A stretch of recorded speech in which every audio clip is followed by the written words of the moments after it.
Hi everyone. I hope you guys are excited about today's session. We are very excited to host Gurmehar Kaur to help you write a great SOP for the upcoming application season and also bust all the myths and doubts that revolve around this topic. To tell you a little about what we do at LeapScholar, we are a one-stop solution of all your global education dream and needs. We have a bunch of global study experts and student mentors who can help you with every step of the way, from choosing the right counselor, university, courses, with help you address the questions that come along while applying to a course or a college uh, abroad. And we will also help you with financing your course eventually once you land up with the admission.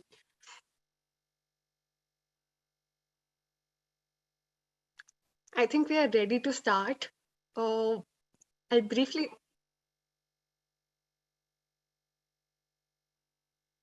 I'd like to introduce you to Gurmehar as well, although she needs no introduction, but I'll sum it up very quickly. She's an Oxford alumnus. She's also a winner of a full scholarship from Cambridge University and is currently working at Ashoka University as a writing tutor.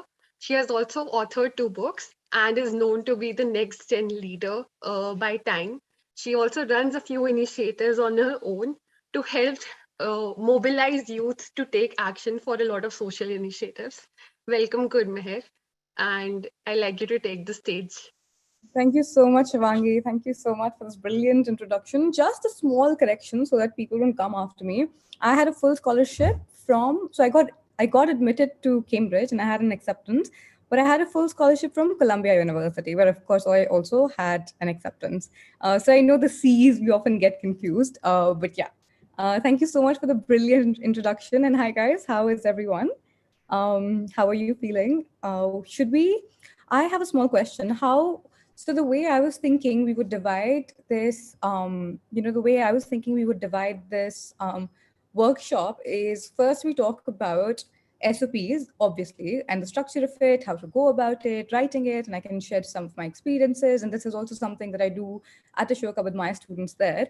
And then the second half of it, I want to talk about scholarships. Again, again, I have applied to the UK and the US, so I can obviously speak about that. So my question to you guys is, do you want me to talk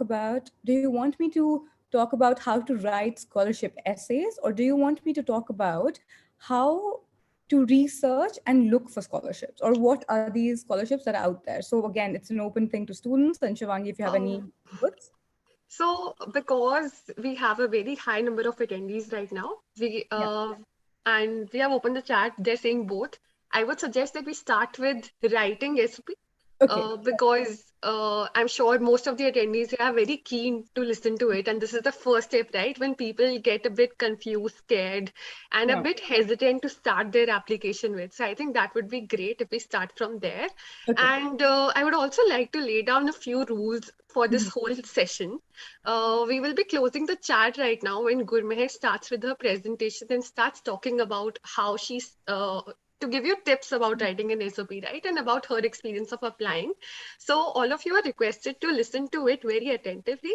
And towards the end of the session, we will open the Q&A part of the webinar where you can write in your questions. In the meantime, if you do have any questions and would like to share this event with your friends or family, do feel free to post about us on LinkedIn and Instagram. And also, there's a surprise for you, all the attendees who are attending this session right now. That also I'll be announcing towards the end of the session. So please do stay tuned. Also, Uh, Shivangi, I have a question. Can we leave the chat open? I'm very happy if we turn it into a sort of an interactive session. I do like to, but only if it's sensible from your end, because I know we do have a very high number of attendees, and we don't have a slow mode in Zoom. But I often really like to, sometimes just ask everyone if they're getting what I'm saying. if they have any thoughts, feelings, or opinions, and I sort of do like it. But happy to do whatever is more If you logistically. don't get distracted with the questions coming in, we can open it every now and then whenever you want to interact with the audience. Perfect. I just feel that the important questions might get lost if we keep the chat open completely throughout the duration. So we'll Okay, that keep opening it up. And if you feel that we haven't picked your question, just post it on a social media platform like Instagram or LinkedIn, and we are keeping an eye out on all the mentions. So we'll definitely pick it up from there. But at the same time, do understand that the number of attendees for this session is really high, so we will not be able to address each and every question that comes our way. perfect. That makes sense. No stress about it at all.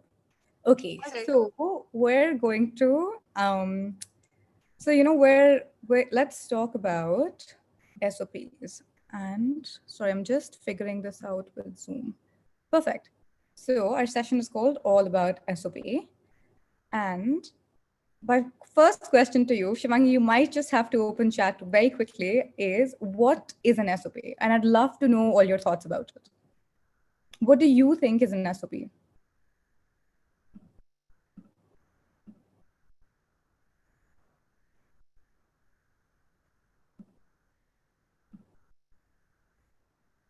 Motivation, purpose, statement, statement of purpose, letter of intent,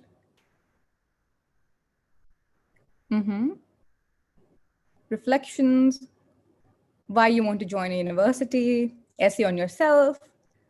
I think when we, often when I love starting my sessions with a question because it gives me an idea, and it gives all of us an idea what our general idea of an SOP is. When we think about an SOP, we're just like, it's this very important essay. Any university you want to apply to at any given stage, whether it's, whether you're applying for undergrad, master's, PhD, an SOP, a statement of purpose, is something you have to constantly keep submitting. But truth is, everyone has a very different understanding of what an SOP is, right? Some people think that it's a story of our life. Some people think it's about how passionately we feel about a topic, or how passionately we feel about university, how passionately we feel about studying abroad. But truth is, an SOP it's a very structured and a very formal document. And it is not about our feelings. It is about our passions, but there's a certain way of expressing our passions here, right? So what we're going to do today, we're going to break down what an SOP is. And yeah, so here is what is the statement of purpose, right? It is a formal document, right? Um, like we said, it is not a journal. It is not an expression straight from our hearts. It's a formal document. It demonstrates our competencies, contextualizes our experience and knowledge, shows that we're capable of handling this course load, and the degree of how it fits into our career plan. What it is not, and what we often think that it is, it's not a rehash of your CV, right? So what does that mean when we say a rehash of the CV? Basically, we do not say, in an SOP, you will not write, in 2017, I worked here, and I worked here, and then I worked here, and this is what my grades were, and these are the courses that I took. So you're not going to, your CV is another document, right? Your SOP is not, you do not, you talk about your work experiences,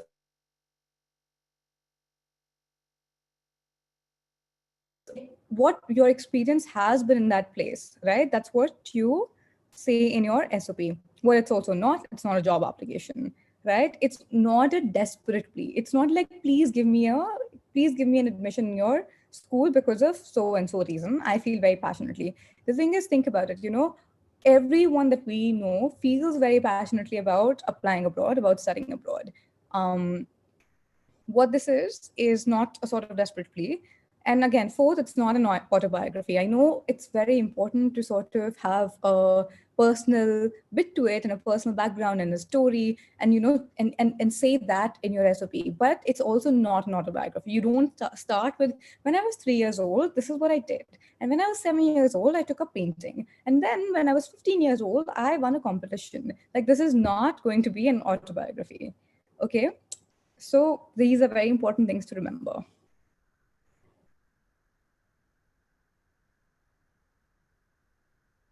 Into a structure. Okay. So This is like a basic structure. What is an SOP? The role it plays in the comment, the role it plays in the application process. A difference between, we'll talk about a difference between SOP, personal statement, diversity statement, research statement, and we'll talk about, background research, do's and don'ts, and a checklist. So, what role does an SOP play in your application process? Let's open the chat. What do you guys think?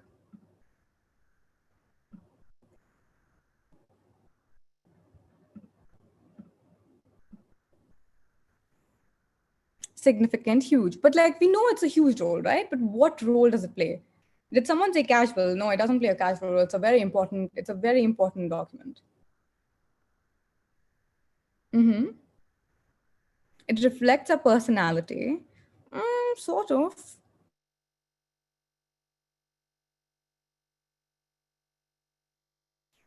Separates you from other applications. Yeah, that's true.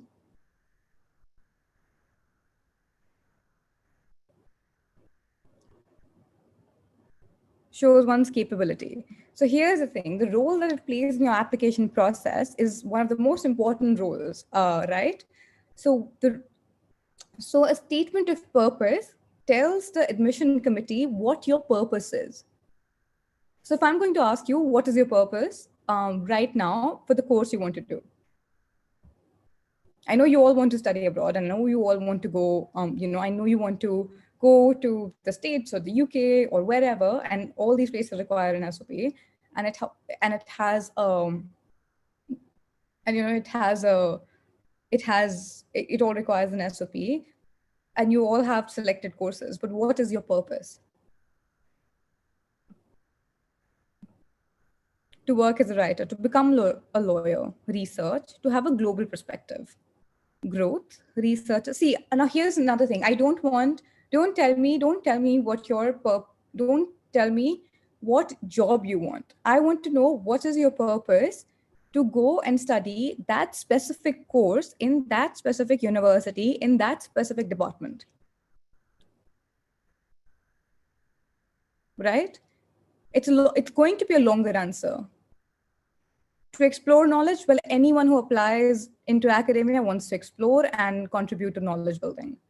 Right? That's not good enough. That's not a good enough answer. Do not like, and here's another thing. I'm asking you a very serious question and I want you to think about it, right? What is your purpose to study that course in that university with that department?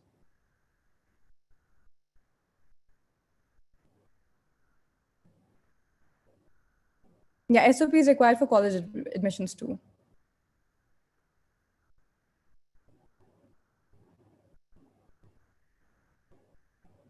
Okay.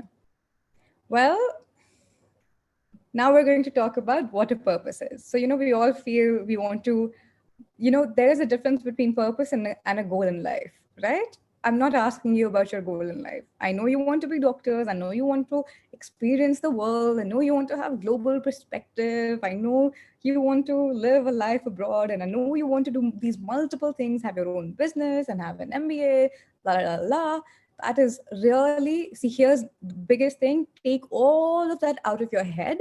I don't want to know about your life goals. I don't want to know whether you want to be a lawyer. What I want to know is your purpose to study that course with that in that university with that department, right?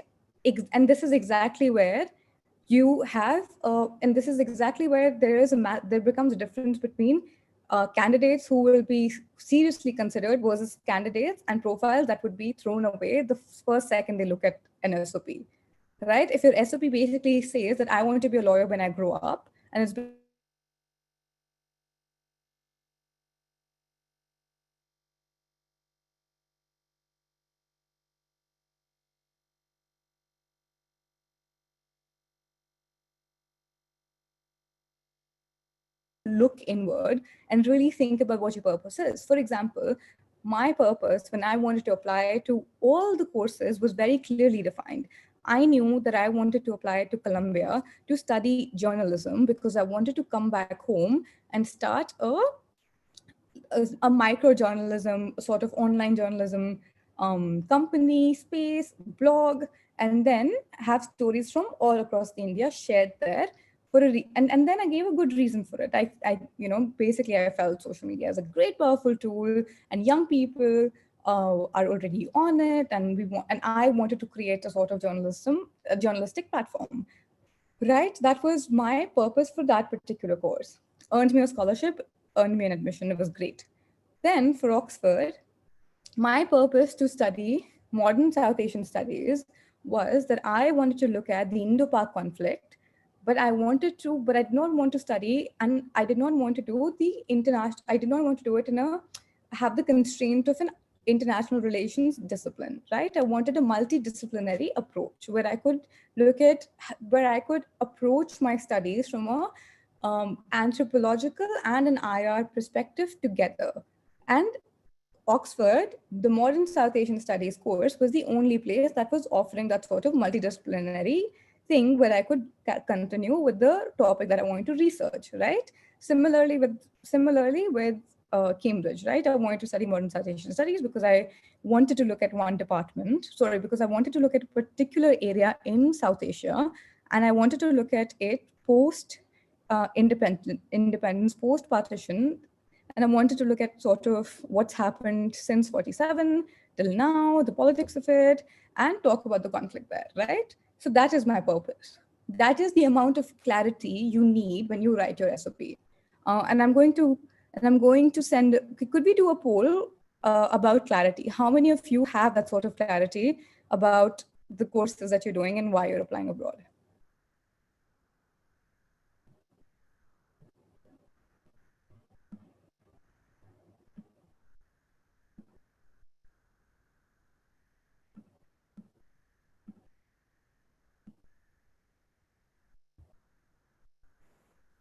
Gurmehar, could you repeat the question while we launch the poll so they have Yeah. context again? Basically, the question is that how many of you have that sort of clarity where you know your research question, you know your research area, and you know why you want to apply to that particular university with that particular professor? Do you have that sort of clarity? Yes or no?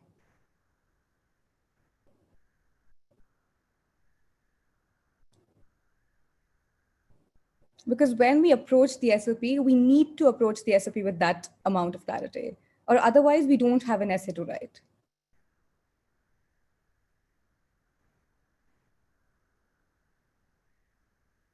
So sort of the first step of writing an SOP is knowing what to write about, right? Is knowing what your purpose is. And if you don't know your purpose, there is nothing for you to write. And it seems a little bit harsh and a little bit sad. And it seems like you have to put a lot of effort in, but you need to put effort in if your goals are to go abroad and have a scholarship, because you would be competing with imagine there are 1,000 people here for this, spending their weekend, a Saturday, listening to me talk about SOPs. Imagine how many people there are who'd just be applying for it, right? You'd be competing with a lot of people, and there are only about 50 places in one course. And if you're doing an undergrad, then maybe like 500 places in one course, and the entire world applying, right? So if you don't know your purpose, it's your SOP is not going to make it, right? So that's very important. Okay. Now, what we're going to do is the most important thing about coming and understanding your purpose is breaking it down into three things, right? It's you, the program, and university, right? When it comes to you, you need to write down your interest, goals, motivations, influences, achievements, and qualities. Okay. Focus on two things, right? Interest, goals, motivations. And then the program, right? You do your background research on the program. Look at the faculty, who are your teachers, who would be who would teach you, who is doing something. If there's anyone in the faculty who's done similar research, who's done similar studies, who teaches a subject that you're particularly interested in, look at the course. What is the course offering? Look at the expectations they have from you and that you have from them. And then also look at the program's unique features. Then university. So look at location, allied departments, language, and funding. And this is how you talk. So this is how, and here's now we're going to go a little bit deeper, right? So researching for an SOP. Um, Before we start writing something, we research, right? Because we cannot write things that we don't know. And the only way to know things, even if it is about yourself, and even if it is about your passions and dreams and goals and research questions, is researching. So the first thing, like we said, is look inwards. Okay, when we say look inwards, think about why are you doing this course, right? Why, what your interest is, what your goal in life is, what your research question is, what do you think you can get from this university and this course that you won't get anywhere else, right? So those are all looking inward. Then research the course that you're applying. So what is this course? What does it offer? Who are the people teaching it? Then research the department you're applying to. And you know why these are important? Because think about it, there is an MBA and there are multiple colleges applying, the multiple colleges who offer an MBA. So when you're writing to the admissions department of, let's say, an Oxford and a Harvard, right? You're not going to send in the same SOP. You'll send in a similar SOP, but you'll talk about the different features of it. One is in the US, one is in the UK. Why would you, why do you want to study in an Oxford? That's in the UK. What are the unique features there?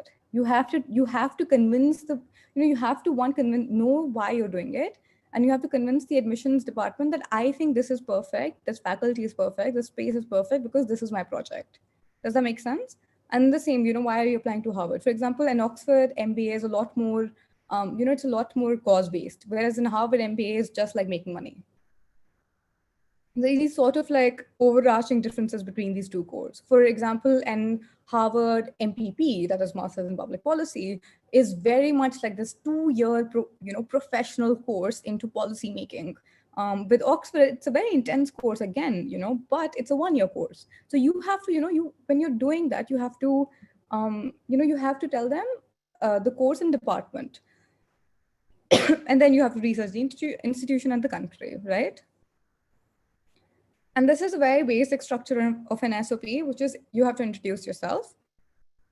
Then you talk about your academic experience, you talk about your professional experience, you talk about your academic and professional interests, and then you talk about your goals and ambitions, right? Just take a photo of this because every SOP has 5 paragraphs, right? Introduction, a sort of academic experience, a sort of professional experience, and then your goals and ambitions.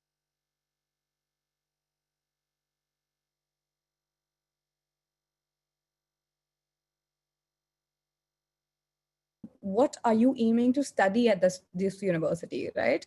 And then your 5th paragraph is going to be your closing paragraph, which is your larger goals and ambitions in life and how the university will help you achieve them. Okay, so how many of you are basically, so we've spoken about like SOPs and structures, but my big question to you is, how many of you are here trying to get over a writer's block?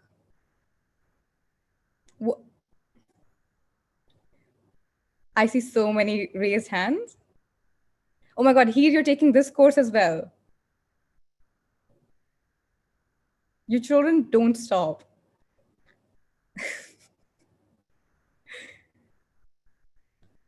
Yeah? So basically, we do self deadlines. So give yourself a deadline. Say that I want my SOP to be done by next Saturday. And then send that draft to your seniors, to your mentors and professors. Why? Because your first draft will never be your final draft. So set your and something that's very important is, and I say that in the third point, which is like sit down and write, and perfectionism is death. What basically, how do you get over a writer's block? You first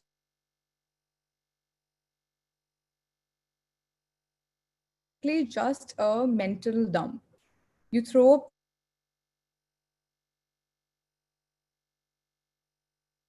word limit. You don't care about the beauty of the sentences. You don't care about you don't care about whether you're sort of making sense or not. all the making sense, all the beauty of the sentences, all the paragraphs that are going to come in your second and third drafts. So the first thing is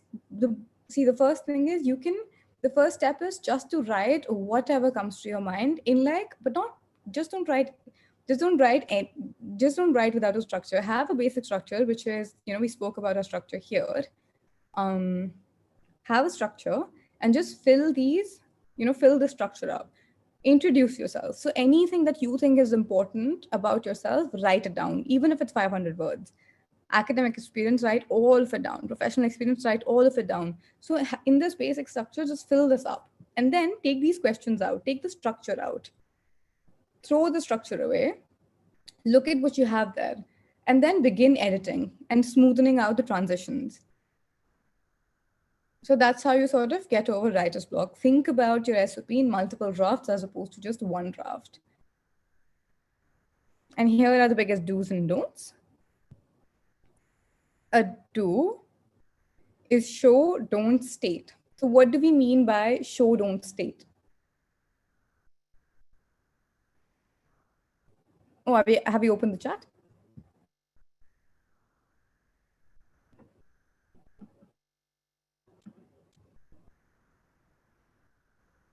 Give examples. Yeah. Prove our strength. So basically, when I say show, don't state, it means don't say I worked, don't say I have worked in so-and-so department. Basically, mention that you worked in so-and-so department, but show the work that you've done. Tell them what you did. Tell them how it impacted you. Tell them how it interlinks with your research interests. Okay? And then it has to be sharp and short. So we're not writing this, like I said, we're not writing an autobiography, we're not writing a memoir. We're making sure that it's sharp and it's short.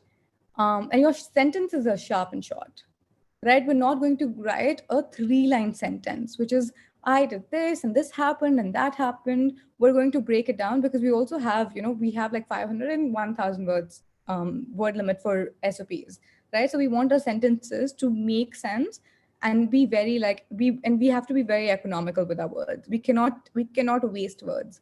Then of course, write in an active voice. Do not write in a passive voice. Link each transitions. What do we mean by linking each transition? So introduce yourself and then talk about, when you've introduced yourself and your background and your research and who you are, how did that translate into an academic experience, right? How did then your academic experience translate into your professional experience?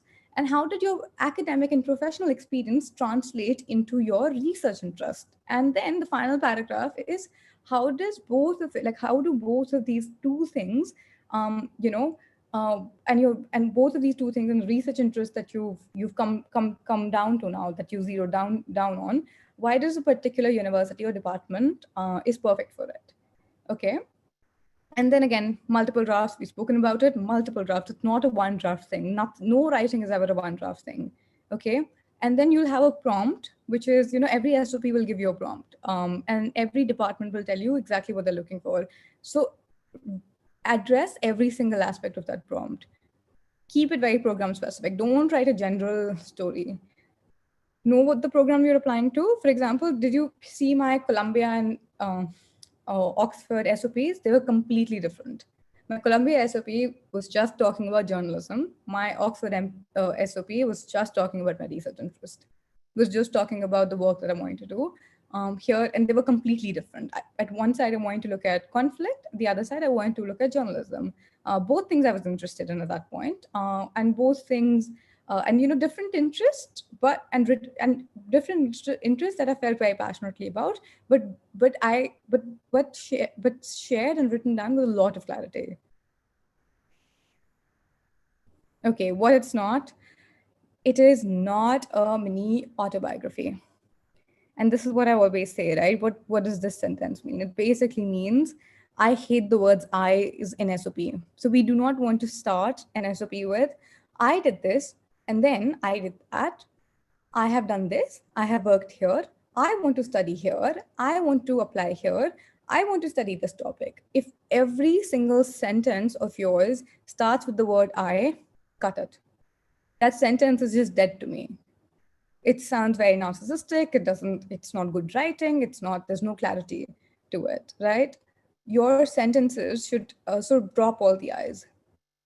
It's not a journal. You're not writing. It's not a journal. It's also not your affirmations. Okay. It is an SOP. Again, don't name drop ideas and theories and books and peoples that you don't know. Don't go on and on about the moment you were the head boy of your school, the moment you were the vice head girl of your school. No one cares about it. What everyone cares about is your experiences, is your research interest, and why you're interested in that research, and how much effort have you already, or how much commitment to your topic have you already shown through your professional experience. Do not talk about cliches. Do not talk about I come from this background, and well, you know what, and do not talk about, well, I'm from India, third world country, blah blah blah blah. That's a cliche. There are multiple people from India, a third world country, that they're applying to. This doesn't make you different. It's a cliche. Avoid it. Avoid passive voice. Complicated long sentences, again, avoid it. And yeah, thank you. So this is a break of our first half of our um, workshop. Do we do a 10-minute Q&A and then talk about scholarship and research, or do we do a 10-minute Q&A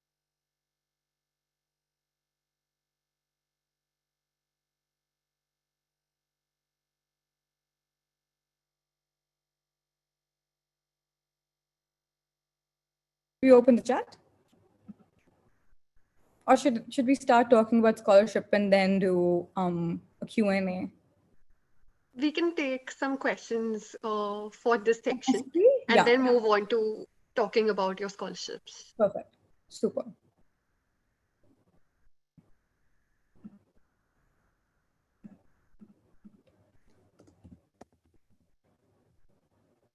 So the first question is, by what time do you need to begin writing your SOP?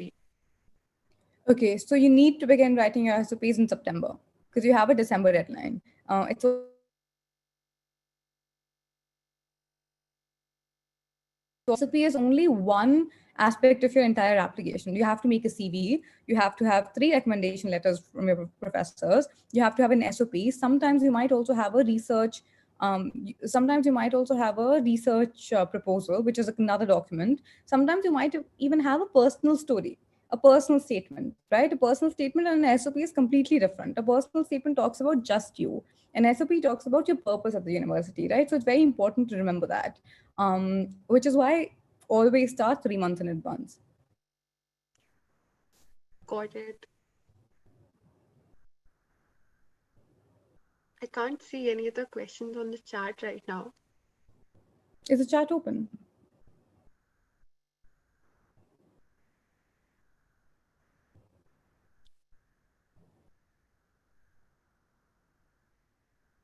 Take Ria's question. Yeah.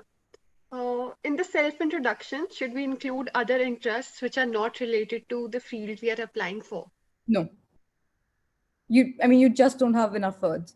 If you have 500 words to talk about your research interests, the university, what you've done, your achievements so far, you do not want to waste sentences. You do not want to waste interests just to talk about your hobbies, right? It's a very targeted document. It's a statement of your purpose. So when you're introducing yourself, introduce only aspects of yourself that are relevant to the course you're applying. And there's another question. What to write instead of I? How do you replace the I while writing your SOP? Okay, um,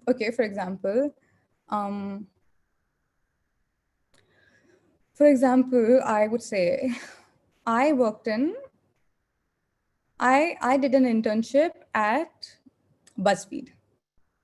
Okay, so instead of saying that, at my time at BuzzFeed, things that I learned about journalism and online social media, this. So all of a sudden, you're completely just like, the moment you take I away, you're also meant to think about, oh, what about this work, right? It's not like I did an internship at BuzzFeed. You're talking about what did you learn at BuzzFeed that is relevant to your course. The moment you take I, you're forced to think of a more sensible sentence, more relevant sentence. Does that make sense?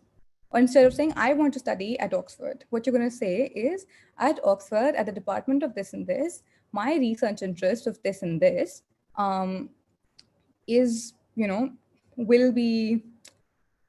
find so and so faculty. Does that make sense? It does. I think the chat can also answer in case they have any Is why doubts. I feel. Did you get that? Yeah, there are no follow-ups to that, so I think Yeah. the attendees are clear. Everyone's Okay. agreeing with you. Okay, super. I think we can move on to the scholarship bit here because that is also a very important part when you're applying to study abroad. The financing of these courses is of course a very, very stressful decision for students most of the time. And most of the students attending there, I'm sure, would be looking for scholarships. So we can go ahead with that. And just a reminder to all the people who are attending this session right now, do stick around till the end of the session because we have a very special announcement for all of you. Uh, you can take the stage. Okay, super. So okay. I have a question for you. Do you want to know how do we research, how do we look for scholarships online, or do you want to know how do we write a scholarship essay?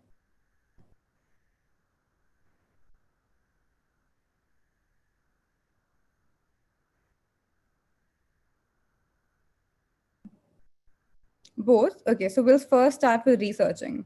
I'll share my screen. Give me 1 second. And I'll give you an example of University of Oxford because that's where I know everything very well. Okay.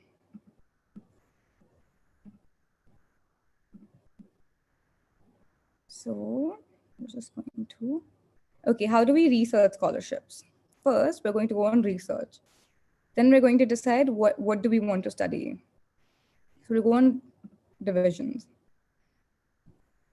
You understand it's divided between three. So humanities, mathematics, physical and life sciences, medical sciences, social sciences. Okay. For example, I studied social sciences. And then there was there was the School of Interdisciplinary Area Studies. This was my school. And I knew that this is the department that I want to study under. And there are, of course, Department of Political Science and International Relations. So what I wanted to study came into like multiple, there were multiple departments where I could have studied the same topic that I did, but I chose this department, right? So once you go to this department,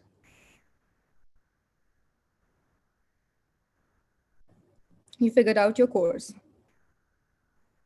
Okay, so you read it up, you see people, faculty, what you study. So I did South Asian studies, they're Middle East, Latin, blah, blah, blah. You basically, you understand that. You look at the faculty, you look at people, you look at research, you look at study with us. There's also an Oxford 1+1 MBA. Then you go on scholarships. Right? This, again, is my favorite bit. So what are the scholarships that are being offered in this area? You have an entire list here. So we've decided, right? What do we want to study? We've decided that we want to study South Asian studies. So we go on South Asian studies scholarships. And on the same page, you will find every single scholarship that is being offered by the department. So you've got the Indira Gandhi scholarships, the Charles Wallace India Trust. You've also got the doctoral training partnerships. So you can Google these, and these are like ways of funding. And then it says something very interesting here. Applicants to the MSc are also often eligible for university-wide scholarships, right? Now, what are university? This page is not available. That's fine. I'll show you the university-wide scholarships on a different page. Yeah, so we go on fees and funding. So these are university-wide scholarships. So you have Oxford funding, which is what was meant by university-wide scholarship. Then you also have external funding. So this will basically tell you all the scholarships that are available within Oxford University. So you've got the So you've got the China scholarships, and you have the Commonwealth shared scholarships that all of us are eligible for. Then you have the Ertegun Graduate School programs in humanities. If you're someone who's in history or English, this is something that you can apply for. And then you have these multiple. This was my scholarship, which is the Oxford Hoffman Scholarship and Leadership Program. And then it says there are also, so these are scholarships you will have to, that require an additional applications, right? These are also scholarships that you'll automatically be considered for, which means if you apply to Oxford, you'll automatically be considered for the Clarendon Fund. You'll automatically be considered for Felix or the Duke of Cambridge Scholarship. And there are multiple scholarships. It's like the list doesn't end. What this basically means is there is and these are just scholarships within Oxford, right? These are not scholarships that are external. It's like it's a long list of scholarship. Sorry, I can't quite. And then you have external funding, right? So external funding is basically, let's say, students from Asia. Now, what we're going to do is we'll just say help find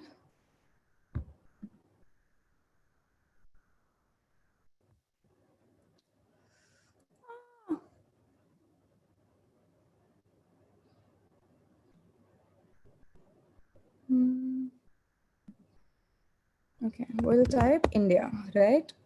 So now the Charles Wallace Trust is an India scholarship. The Jane Tata is an India scholarship. India scholarship. Oxford and Cambridge Society for India scholarship. So this is how you find out how many external scholarships exist for India. And then again, basically this is so every university, any university you apply to, if you go on fees and funding, you will find like various ways of funding your education. So does that make sense? Is that clear? Like this is how you refill scholarships. It's very it is something that someone needs to show you once. But just know that all the information is out there on the website. And of course, you can always reach out to people like LeapScholar and they can help you out with it.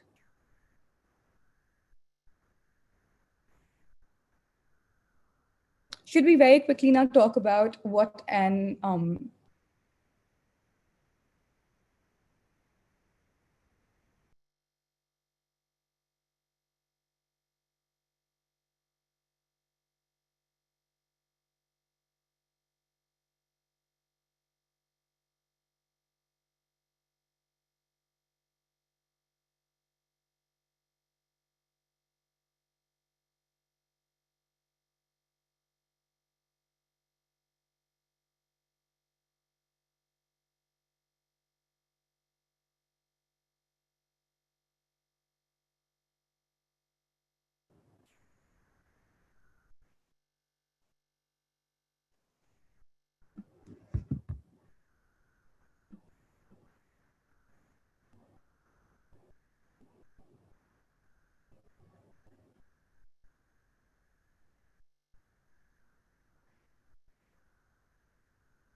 Could you repeat the question, Gurmehar? I basically just want to know how does should we quickly talk about what SOP for a scholarship looks like? Because we did see, we saw that there are internal scholarships that you get automatically considered for, but there are also scholarships that you need to apply for separately. Yep, a lot of students are saying yes. Okay. So we'll very quickly just go through it. And I would want you guys to open your notebooks. So here's the thing, right? We'll break it down in 3 things, okay? Know the organization. For example, if you're applying for the Commonwealth Scholarship, know the organization, right? What are the aims of the Commonwealth Scholarship? Who are the founders? What is the mission? And who is on the board? Why that helps? Because then you know then you're able to do what the next step is, which is, do you meet the criteria? For example, there is a humanities scholarship, right? And if you're someone who's doing life sciences, you don't really meet the criteria of that organization. For example, if you're someone who's looking at, if you're someone who wants to do deep history and has nothing and wants to do nothing with leadership, right? You're not someone who would be eligible for the scholarship.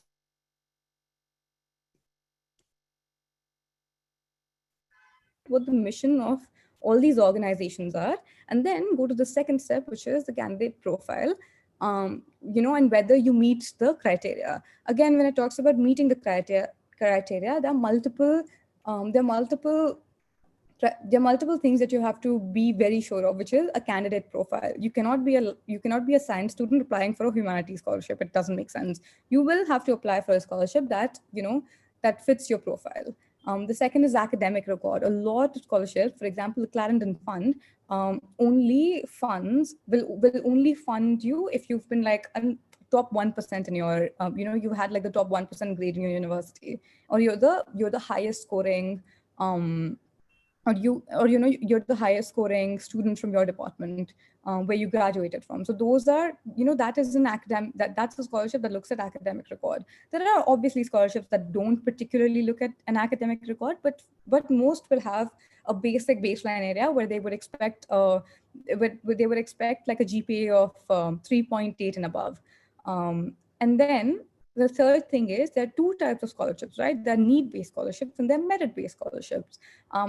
So for example, a Rhodes Scholarship is a very merit-based scholarships, which it won't care about whether you come from a very affluent background or whether you come from a disadvantaged background. It basically just looks at, do is your academic and professional record good? If it's the best, then you're going to get the scholarship. And then the need-based scholarships, which are which if you're someone who comes from an affluent background, doesn't matter how brilliant you're automatically removed from they don't consider you.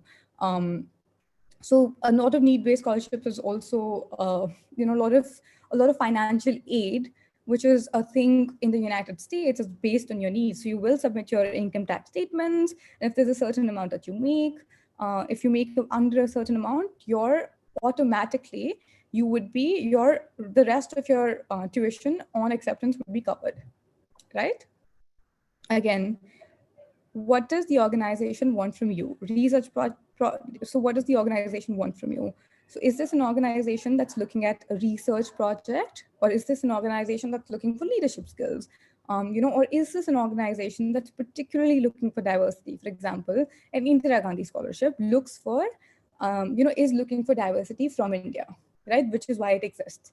The reason why a lot of scholarships are divided by region is because they want to give out scholarships from students across the world. Does that make sense?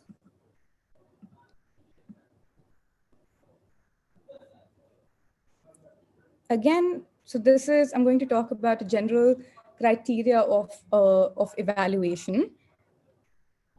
Okay, this is for the Venegren Awards, which is a scholarship. I'm just reading it out. The main criteria of evaluation are the quality of research. It's it's an anthropology scholarship, right? And its potential to contribute to anthropological knowledge. We are interested in funding innovative researchers whose work brings new insights. Then you understand what this like criteria of evaluation are. The second criteria, they say there is no preference particularly to geographic areas or topics. They'll see whatever is the best.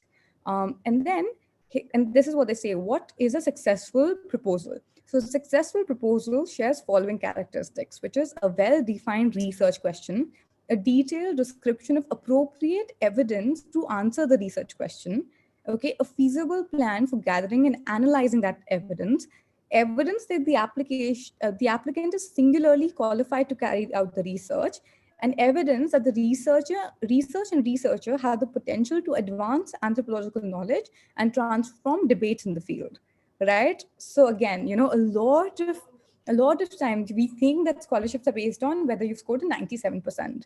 They definitely have a baseline, but scholarships are based on multiple things, right? It is not just your grade. It is not just your work experience. Often the main thing that your scholarship sort of hinges on is your research question, which we go back to the first part, which is your purpose. what do you want to study? Why do you want to study it? What is that topic? The difference between and there are multiple stages to it, to an application, right? You have an application that gets accepted to a program. The difference between an application that gets accepted to a program and an application that gets accepted to a program and a scholarship is the clarity of what they want to do, right? And how well they want to do it, and the thought that they've given to it. Does that make sense? And here are things that you need to remember: that your scholarship essay is not a sad story, right? But it is definitely your story. So if you're someone who grows up like very privileged, you have to acknowledge it. And then when they say, and then another thing you have to do is that you can't do not draw false parallels, which is don't talk about your experiences and share and talk about your experience and compare it with some other group. Okay, that's very wrong. Talk about what you've done to help your community or groups. Talk about your commitment to furthering the goals of the organization itself. Give specifics, talk about experiences, level of commitment, and talk about diversity. Talk about how in the future you want to contribute. And then again, from all your past activities, be very specific of the context. Talk about your role, the scope, and the level of effort and impact that it had within that organization. It is a bit more personal than your statement of purpose for the course, but do be very clear about answering what is asked for. Yeah. Okay, we'll take so we're on to four-ish, and 4, 4, 5, 4, 10, and we can. I'm happy to take a few questions. Thank you so much, Gurmehar, for all the insights. It was a great session. And now we're open to take up some questions. So please feel free to write down your questions in the chat box.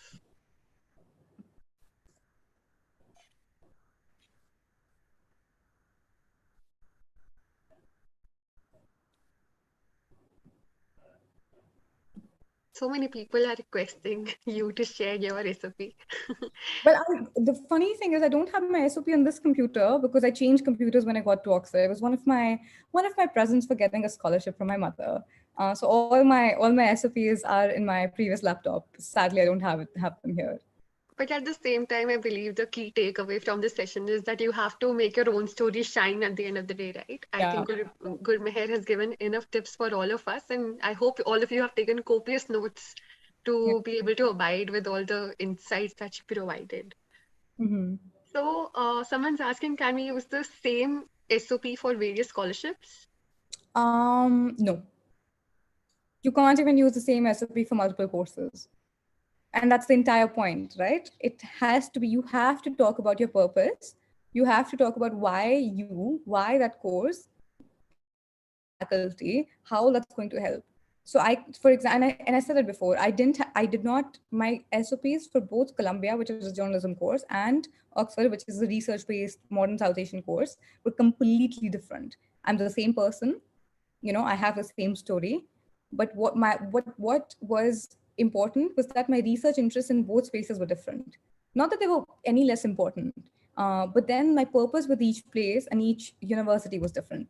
And that's the same with your SOP. You can't share the same SOP for the same scholarships as well, because each organization wants a different thing from you. And it's your job. How do you translate your life experiences to the things that they want, and how do you then creatively show them how that sort of aligns with their their mission and their aims and their previous profile of scholarship holders. Makes sense. Another question is, how does interview prior to scholarship looks like? What questions can we expect, and how should we prepare for it?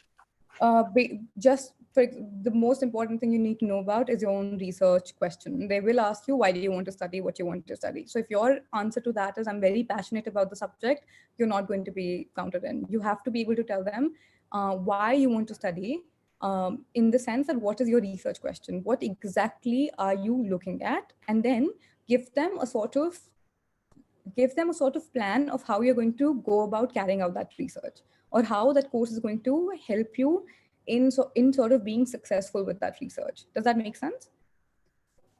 But that's like one question that's very important.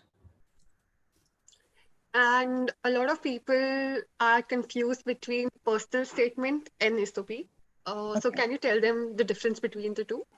Yeah, just give me 1 second. Let me pull out my notes. I do have very copious notes on the difference between a personal statement and an SOP. Okay, so now a statement of purpose. Okay, um, just give me 1 second. Yeah. So what a statement of purpose is often for like postgraduate programs, because a lot of you're talking about you're talking about your research interests, okay? And then it's very and personal information is very unrelated to personal information unrelated to the profession is very unnecessary. We're talking about statement of purpose. How and in statement of purpose, what you're going to talk about is how you'll contribute to the professional and academic community. And here you'll also talk about your academic and professional self. For a personal statement, again, it's often sometimes there are universities that ask for a statement of purpose and a personal statement together. But sometimes they'll just ask for a personal statement. Now, a personal statement is often also will be for undergraduate programs, but can also be for master's program. But basically, it talks about you as a person, personal information that is necessary for your growth as an individual, and then how you will contribute to the community, to the student community and community around you. Does that make sense? A statement of purpose is your purpose for that course. A personal statement is your larger who you are, what your goals in life are, how passionate you are, and how you're going to implement it, and how the sort of course is going to help you do it.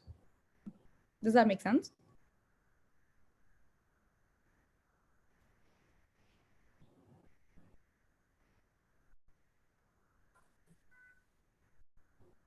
Yeah, there's no counter question to it, so I'm assuming everyone agrees with you on that. A lot of people are asking if it is too late to start applying for the September 22 intake. Um, I never say it's too late, but it is definitely closer to the end of the application season if you're applying in January. A lot of places that have rolling admissions have most of the places filled up. Um, but like I said, never too late. Just be careful whether you're meeting the Jan deadlines or not, or whether you're meeting the scholarship deadlines or not.